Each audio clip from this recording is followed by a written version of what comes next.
लोकांना ज्ञानदान करून ज्ञानी करणे हा संतांचा मुख्य उद्देश असतो.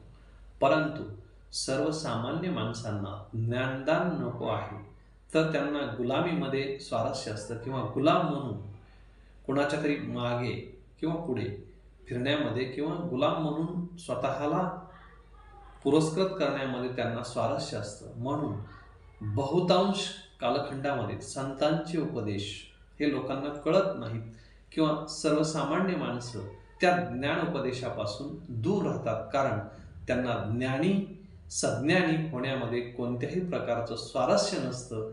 त्यांना त्याच पद्धतीने अज्ञानात राहून कुणाची तरी गुलामी करण्यामध्ये खूप मोठं स्वारस्य असल्याकारणाने ते ज्ञानापासून वंचित राहतात किंवा खऱ्या अर्थाने जे खरे संत आहेत किंवा ज्ञानदान करणारे संत आहेत त्यांच्या कृपा आशीर्वादापासून अशी माणसं वंचित राहतात.